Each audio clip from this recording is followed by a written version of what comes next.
No dia 24 de março de 2025, o jornalista Jeffrey Goldberg relatou que ele havia sido acidentalmente adicionado a um grupo de mensagens no aplicativo Signal, que incluía altos funcionários dos Estados Unidos, como o vice-presidente J.D. Vance, o secretário de Defesa Pete Hegseth e o secretário de Estado Marco Rubio.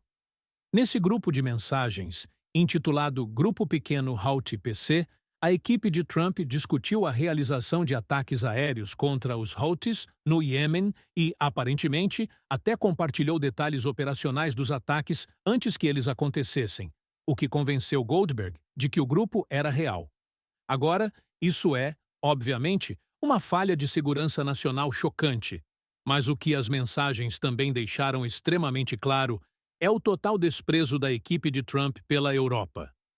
Nas mensagens compartilhadas por Goldberg, Vance reclamou que não queria salvar a Europa novamente, levando Hegseth a concordar que, cito, o aproveitamento europeu é patético, antes que o vice-chefe de gabinete de Trump, Stephen Miller, sugerisse de alguma forma fazer os europeus pagarem aos Estados Unidos pelo custo dos ataques.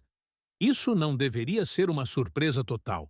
O desprezo de Vance pela Europa tem sido evidente desde pelo menos a Conferência de Segurança de Munique, e o próprio Trump afirmou no último mês que a União Europeia foi, cito, formada para prejudicar os Estados Unidos. Ainda assim, o grupo de mensagens sobre os Houthis mostra que a equipe de Trump odeia a Europa, tanto em privado quanto em público, e o tom das críticas subiu de nível recentemente. No domingo, por exemplo, J.D. Vance afirmou o interesse dos Estados Unidos em anexar a Groenlândia e sugeriu que a Dinamarca, cito, não é uma boa aliada, enquanto o enviado de Trump para o Oriente Médio, Steve Witkoff, chamou a Europa de disfuncional e sugeriu que os Estados Unidos poderiam substituir a Europa pelas monarquias do Golfo em uma entrevista recente com Tucker Carlson. Então, neste vídeo, decidimos tentar entender por que Trump e sua equipe parecem odiar tanto a Europa. Vamos direto ao ponto.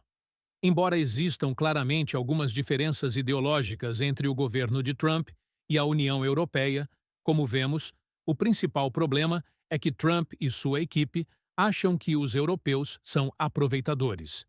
Em outras palavras, a Europa se beneficia da generosidade dos Estados Unidos sem retribuir o suficiente. Essa reclamação geralmente surge no contexto da Organização do Tratado do Atlântico Norte, com Trump, e, para ser justo, seus antecessores, reclamando que os europeus não gastam o suficiente com defesa porque acreditam que os Estados Unidos sempre os salvarão.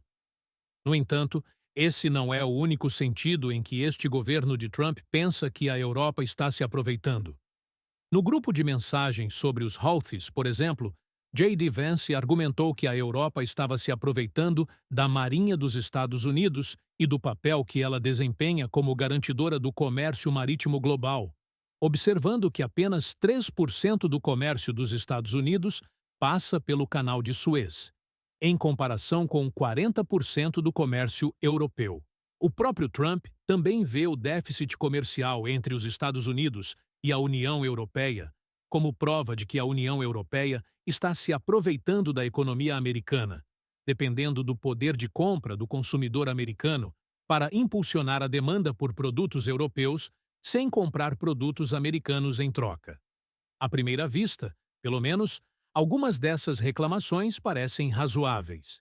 Por exemplo, é verdade que, tanto em termos absolutos quanto em relação ao produto interno bruto, os Estados Unidos gastam mais com defesa do que a grande maioria dos membros da Organização do Tratado do Atlântico Norte, e isso acontece há décadas. Também é verdade que a Marinha dos Estados Unidos desempenha um papel fundamental em garantir o tráfego marítimo comercial, apesar de isso não trazer um benefício econômico direto significativo para os Estados Unidos. Isso acontece essencialmente porque, graças ao tamanho de seu mercado interno, os Estados Unidos dependem menos do comércio externo do que a maioria dos outros países, o que significa que a segurança do tráfego marítimo é mais importante para países da Europa e do Oriente Médio do que para a América. Mas achamos que há uma grande ressalva que vale a pena mencionar aqui. Fundamentalmente, os Estados Unidos não fazem essas coisas pela Europa ou por qualquer outro país. Eles fazem isso por razões de interesse próprio. A Europa é mesmo aproveitadora? Tomemos, por exemplo, os enormes gastos militares dos Estados Unidos. Os políticos americanos não votam para gastar centenas de bilhões de dólares em defesa porque estão preocupados com a Europa. Eles fazem isso principalmente porque há um forte grupo doméstico a favor dos gastos militares e porque, por várias razões, a classe política americana quer ter o exército mais forte do mundo.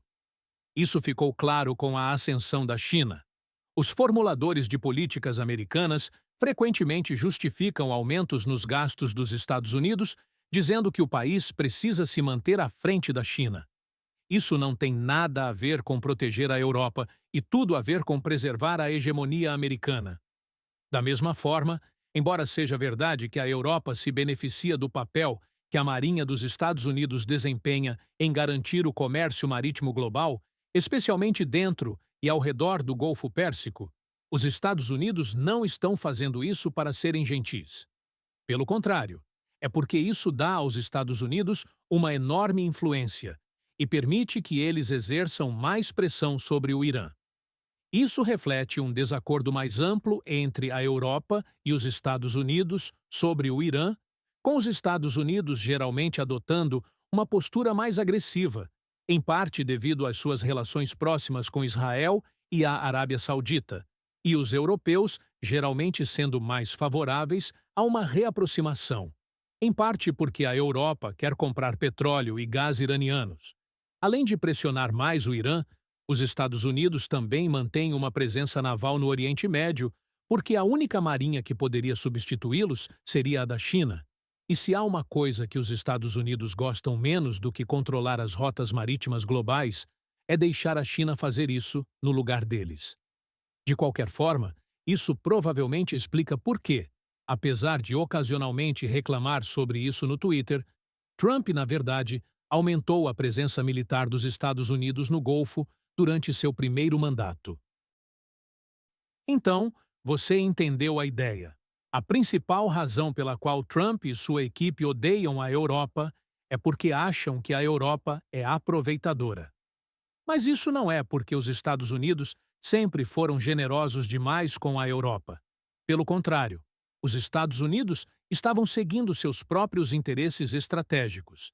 E isso, incidentalmente, criou oportunidades para aproveitamento que os países europeus exploraram. Isso não necessariamente desculpa a Europa. Afinal, você pode argumentar que, como aliada, a Europa deveria ter feito mais para ajudar os Estados Unidos nesses casos. Mas não é uma simples questão de os Estados Unidos serem benevolentes e os europeus serem aproveitadores preguiçosos, que é a narrativa que às vezes é apresentada. Essa história sobre os ataques de Trump no Iêmen foi coberta por mais de 61 fontes.